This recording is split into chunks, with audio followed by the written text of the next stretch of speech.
নমস্কার, স্ক্রিনে যাকে আপনারা দেখতে পাচ্ছেন তিনি হচ্ছেন আমার দিদা। আমি পেশেন্টের বাড়ির লোক। দিদার ফেশিয়াল প্যারালাইসিস হয়েছিল, মুখটা বেশ বেঁকে গিয়েছিল।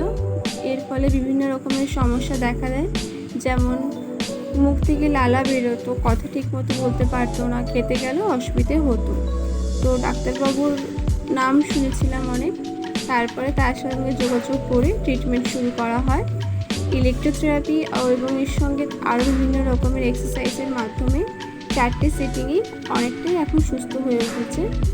যারা যারা ট্রিটমেন্ট করাতে চান তারা ডাক্তারবাবুর সাথে যোগাযোগ করতে পারেন। আশা করছি আপনারাও ওনার ট্রিটমেন্টে সুস্থ হয়ে উঠবেন। আর দুর্গাপুরের মধ্যে এরকম একজন ফিজিওথেরাপিস্ট পেয়ে আমরা সকলেই অনেক অনেক ধন্যবাদ জানাই তাকে।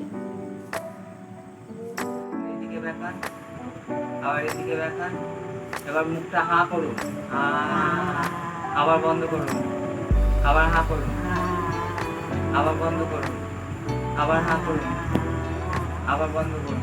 এবার মুখটা খোলান বেলুনের মতো।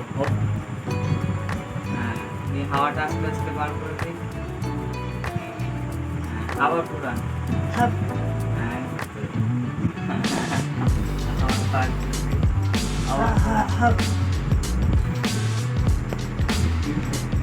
আবার বার করে দিন।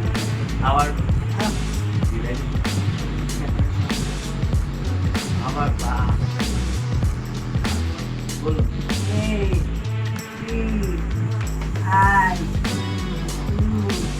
I O O U. আবার বলুন A E I O U A E I O you